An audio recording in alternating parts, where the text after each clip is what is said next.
Täällä on luvassa taas lätinää, eikä mitään vanhusten lätinää, vaan nykyisten keski-ikäisten, niinhän sitä sanotaan, mutta onneksi ette näe meidän naamoja. Tässä on Markku. Ja tässä on Miia. Mulle jäi tuossa, niin kun luin vähän lehtiä ja netistä ja katsoin, mitä ihmettä, mikä on metatyö? Mä ajattelin, että onko ne kotitöitä. Milloin kotityöt muuttuu metatyöksi? Sehän on, kato, kun sehän on sellainen niin kuin laajennettu juttu siitä, se metatyöt. Eli yritetäänkö tässä niin kuin miehiä taas jotenkin, että nyt laajennetaan, noi kaikki teidän niskaan? Ai miten niin taas? Niin. Miten niin taas, että nääkin vielä miesten niska.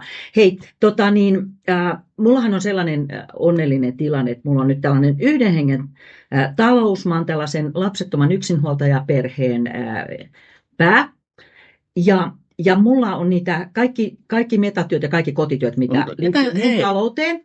Niin nämä on niinku mun omia juttuja, mutta mitä sun piti sanoa? Että ketä sä syyllistät sitten niistä tekemättömistä kotitöistä?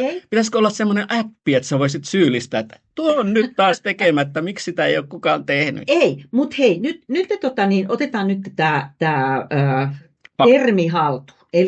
Eli kun niin kuin puhutaan kotitöiden jakautumisesta, säkin vissiin joskus sanoit, että suomalaiset naiset tekevät kotitöitä. Mitä, kuinka paljon? 3 tuntia 41 minuuttia viikossa ja miehet tekee 2 tuntia 33.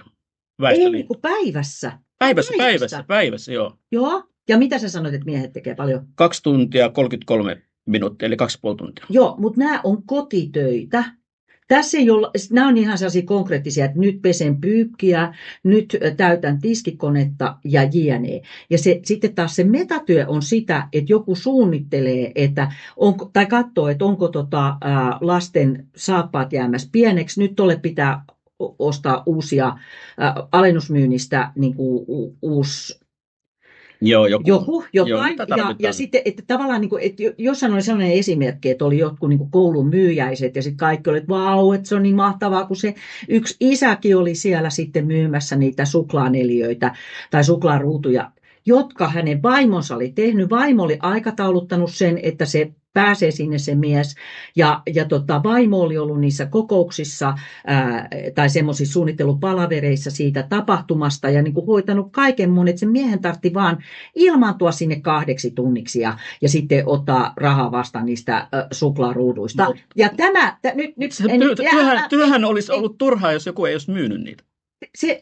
Se valtava työ, mikä niin kuin liittyy sen arjen pyörittämiseen, niin se niin kuin melkein aina, nyt älä sano nyt mitä, siis melkein aina tulee, jos nyt ajatellaan, siis nyt voi yleistää, koska se on yleisintä niin, että nainen hoitaa sen kaiken. Ja nyt mä käytän sitä sanaa metatyön, eli sen arjen pyörittämisen, sen suuren raamin. Ja miehille joskus delegoidaan joku niin kuin konkreettinen työ. Ja tässä on niin kuin sellainen, että mä muistan joskus nuorena, vielä niin kuin koulukirjoissakin saattoi olla, että että isä ja lapset auttavat äitiä kotitöissä niin kuin ne kotityöt olisivat velvollisuus. Älä sano vielä mitään. Miten mä en saa vieläkään sanoa mitään?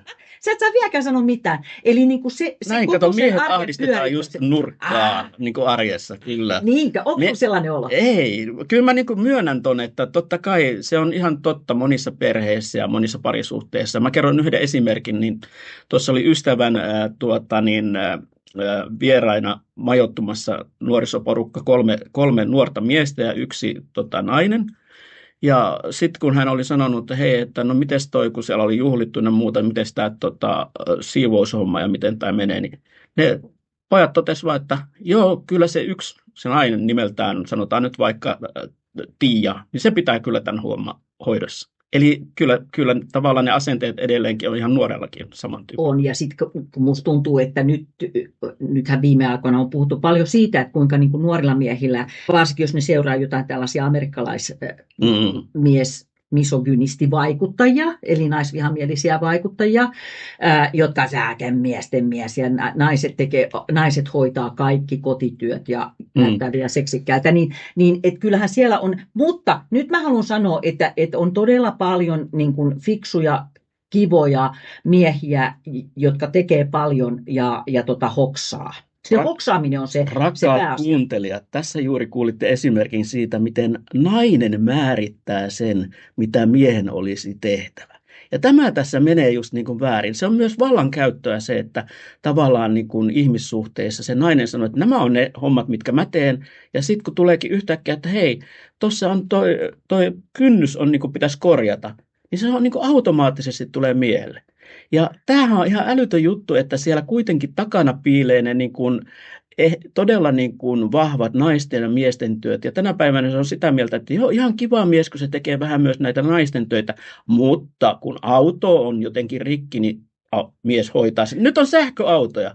Eihän niin voi edes mies tehdä, sen voi yhtä paljon tehdä nainen kuin mieskin, että viedä sen sinne korjaamolle. Eli kyllä siellä on aika paljon semmoistakin, jotka tulee alitajuntaisesti tavallaan roolittuu sukupuolirooleja. Ja se on myös siinä mielessä, että mieshän sivuutetaan, voidaan sivuuttaa monesta näistä just metatöistäkin, että no, et sinä tästä nyt mitään ymmärrä, että pysy siellä nyt tekemässä.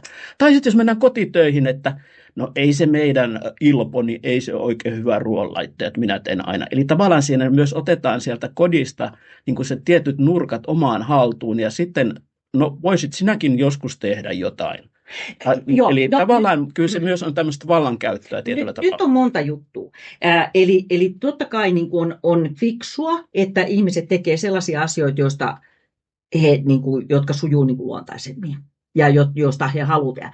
Se, että käykö naisilta aina tämä kaikki metatöiden tekeminen luontaisemmin, niin se on eri juttu. Mä sanoisin, että olisi aika paljon huonommin menestyneitä, nykyisin erittäin hyvin menestyneitä miehiä, jotka olisi huonommin menestyneet, jos heillä ei olisi ollut kotona kaiken sen niin kuin elämän pyörityksen järjestäjä. Älä sano Sanonpas, että on myös naisjohtajia, joilla mä tiedän, että mies pyörittää sen kotitalouden. Niitä on aika vähän. Naisjohtajakin on vähemmän. Niin, naisjohtajia on vähemmän pörssiyhtiöissä kuin Juhani-nimisiä miehiä. Pörssiyhtiöiden johtajana. Onko se tasa-arvo? Ei. No mutta siis joka tapauksessa niin se, että tuossahan on todella se vaara, että silloin kun mennään yhteen, niin ne hirveän nopeasti niin kuin jähmettyy ne, että kuka tekee mitä. Mä sain just viestin yhdeltä mun ystävältä, joka itkee sitä, että hänen miehensä on aikamoinen miesvauva, joka ei ota vastuuta, ota itse sieltä. Ja hei, sitten on tällainen termi, että joku... Mä kerron teille myös Mia osoittelemaan täällä koko ajan, että olla hiljaa. Ei, kun siksi anna mun puhua nyt loppuun niin tämä asia ennen kuin sä niin hyppäät päälle. Niin eli semmoista, että on tämmöistä paljon, niin kuin, että kuinka niin kuin joku tekee huonosti jonkun asian, että häneltä ei enää pyydettäisi toiste. Että ihan kun niin kuin älykäs mies ei osaisi oppia lajittelemaan pyykkiä tai osaisi oppia ajattelemaan eteenpäin, että mitä tullaan tarvitsemaan siellä ja täällä niin kuin taloudessa niin kuin, esimerkiksi just lasten kasvun vuoksi. No. Että kuka niin kuin hoitaa lääkärikäynnit ja tämmöiset. Että mä luulen, että siinä on hirveän helposti sellainen harha, että toinen esimerkki eiliseltä päivältä. Yksi mun Facebook-tuttu sanoi, että hänen miehensä tuli niinku ihan innoissaan kertomaan, että hän on tiskannut. Ja sitten oli niinku, että että mähän eilen latasin illalla sen tiskikoneen valmiiksi. Niin tämä mies oli painanut nappia ja sitten hän oli hirveän innoissaan siitä, että hän on tiskannut.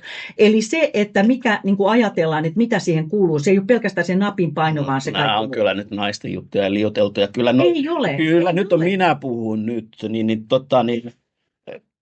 Kyllä nämä on. Ja sitten niin kuin sanotaan, harjoitushan tekee mestarin, että kun joku uusi ala tavallaan tai siellä kotona, että mä otan ton haltuun, niin eihän siinä voi heti olla mestari. Ja sitten tulee sanoa, et sä nyt oikein osannut, minäpä teen tämän. Se on just sitä vallankäyttöä, mutta mä tulen tähän toiseen. Mä puhun. Mä näytän nyt sormella sua. Mutta siellä tulee hirveän paljon näitä, Suomi on suuri maa. Ja jos ajatellaan nyt kun parisuhteessakin, niin tullaan hyvin erilaisista ympäristöistä, mutta voidaan tavata samassa ympäristössä. Eli tuolta jostain maaseudulta tai sitten vaikkapa isosta kaupungista, ei täällä nyt isoja kaupunkeja ole, mutta kaupungista, ja sitten tapaatte toisenne vaikka ammattikorkeakoulussa tai opistossa tai yliopistossa. Ja oikeasti, vaikka te olette viehättynyt toisistanne, niin te tuutte aivan erilaisista kulttuureista. No sitten pistetään lusikat yhteen. Siellä taustalla on kuitenkin ne miesten ja naisten mallit, jotka voi olla hyvin erilaisia siellä parisuhteessa. Ne ei tule siinä alkuihastumisessa tai ensimmäisenä vuosina ilmi. Ne tulee myöhemmin ilmi. Sitten ihmetellään, miten tämä niin tämä työnjako ei oikein suju. Että siellä on tämmöistäkin taustalla. Totta kai. Ja jokainen parisuhde on monikulttuurinen parisuhde, koska meillä on kotona ollut joka tapauksessa erilaiset kulttuurit siinä, mitä tehdään. Mun pointti, nyt haluaisin tähän loppuun sanoa, naiset vois oppia alusta pitäen jakamaan niitä hommia, ei antaa tilaa, mutta miehet voivat myös tarttua toimeen ja katsoa itse, ettei heille tarvitse joka asiaa niin kuin sanoa, että miten tehdään ja missä on mikäkin ja mitä pitää tehdä, vaan että he oppis alusta pitäen tekemään sitä metatöitä, jotta he olisivat oikeasti tarvittuja. Mä kerron, tiedätkö ketkä on metatyöttömät? Ne on niitä pariskuntia, jotka menee kauppakeskuksissa kahdestaan niin, että mies on sen kärryn kanssa, se seisoo siellä muiden tiellä hyllyjen välissä ja nainen käy siellä etsimässä niitä tuotteita, mies toljottaa siitä. Toinen, mikä on metatyötön, on se, että pariskunta menee yhdessä laittamaan pyykkiä narulle. Juman kautta, se on semmoinen homma, mikä voi tehdä kumpi tahansa, ei sitä yhdessä tarvitse tehdä. Jotain muuta voi tehdä sitten yhdessä. Tuo olikin konkreettinen työ eikä metatyö. Tämä on nyt taas saivartelua. Yritetään saivarrella tämmöisillä erilaisilla niin kuin, käsitteillä. Täällä saivartelevat siis Markku ja Mia ja ensi kerralla saivarrellaan jostain muusta asiasta. Näin tehdään.